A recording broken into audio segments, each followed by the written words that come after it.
Breaking tonight, over 300,000 Britons have flooded the streets. Like the largest uprising in modern history. 15,000 social homes for veterans and pensioners cleared overnight to build resettlement zones for migrants.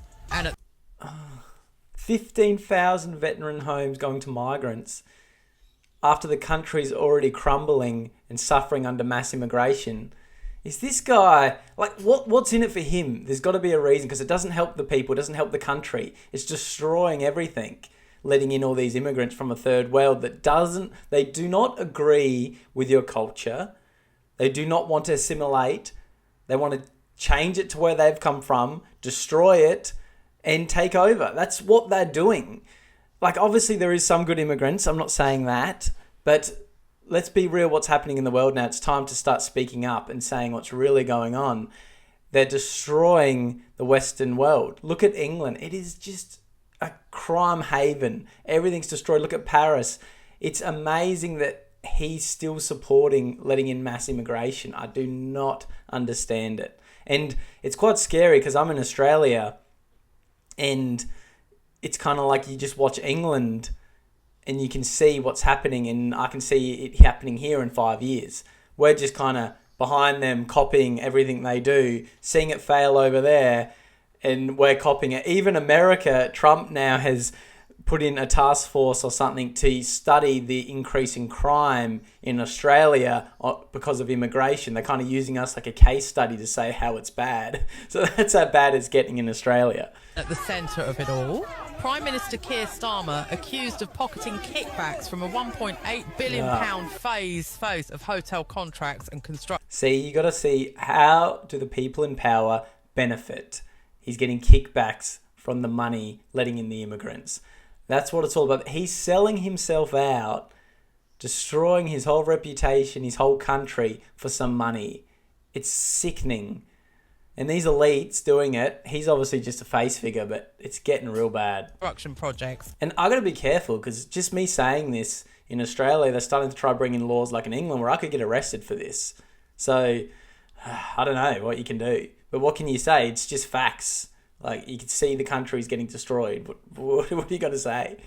Part of a £2.4 billion corruption network. Yep. Police were forced to escort him from Parliament under a storm of fury. Bottles flying, crowds screaming, resign. This isn't politics anymore, it's collapse. And tonight, Britain has finally had enough. It didn't start in Downing Street, it started in 2023. Before Starmer took power, the Home Office launched the Emergency Migrant Housing Plan in the name of compassion. Behind that name was a business pipeline. 5 contractors were handpicked, each tied to Labour-linked donors. Of course. One firm stood out, Westbridge Contracts Limited. They gave £2.7 million to Starmer's 2024 campaign. Weeks later, they were rewarded with exclusive hotel and construction deals worth £620 million.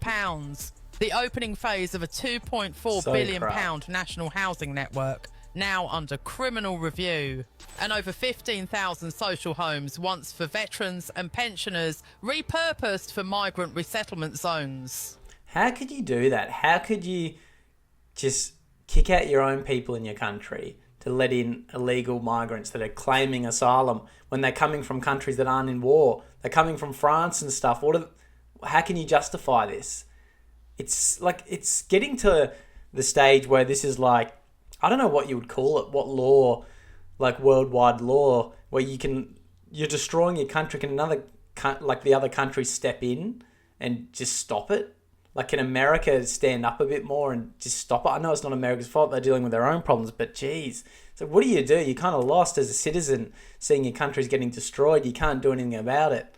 Now, I mean, England's going to start burning by the looks of it if they keep doing it. This wasn't policy, it was preparation. Damn. A financial machine disguised as mercy. And when the signatures dried, Britain's integrity went with them. Then came the leak. The point of no return. 217 pages of Home Office files, stamped confidential, PM's clearance required, landed in newsroom inboxes. Inside, bank transfers, referral fees, encrypted memos, all pointing back to Westbridge Contracts Limited. And as those files spread across the nation, the anger left the headlines and hit the streets. The leak didn't just expose corruption, it unleashed it.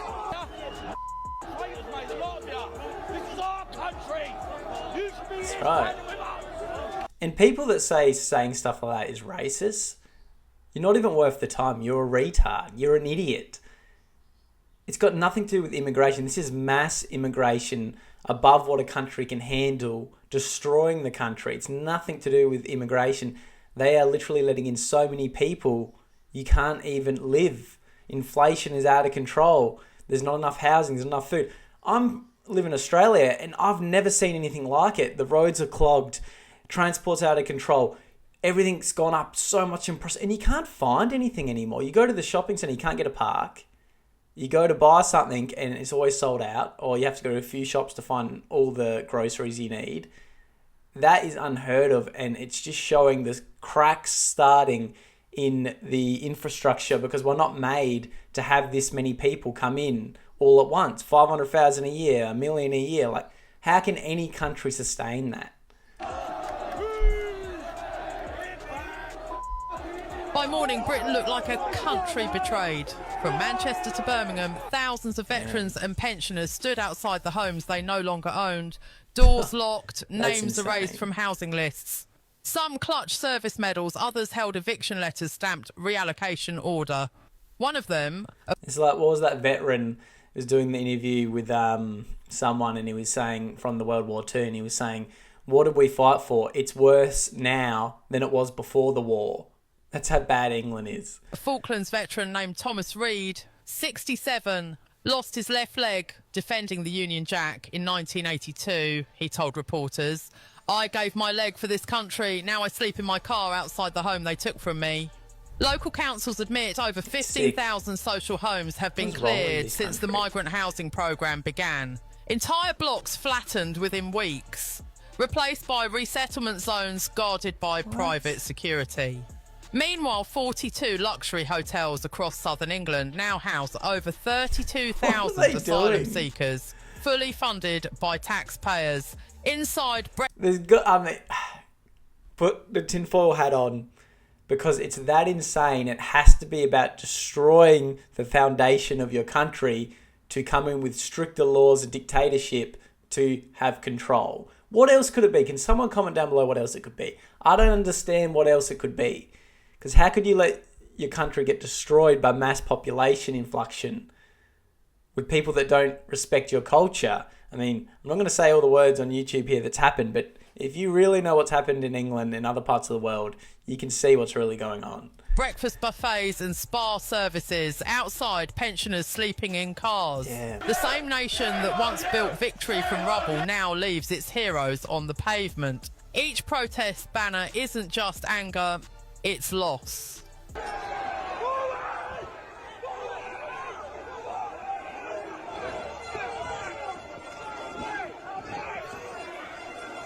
Each chant a warning. Britain's compassion has been sold to the highest bidder, and as dusk falls over Westminster, one question echoes through the crowd: how much more will they take before the country takes it back? The anger finally broke its walls. By dusk, Downing Street was surrounded. Lines of police in riot gear held shields that shook under the pressure of hundreds of thousands chanting "Resign." Flares lit the night red. Sirens screamed against the roar. In London... If this was America, would people just come out with their guns and take over?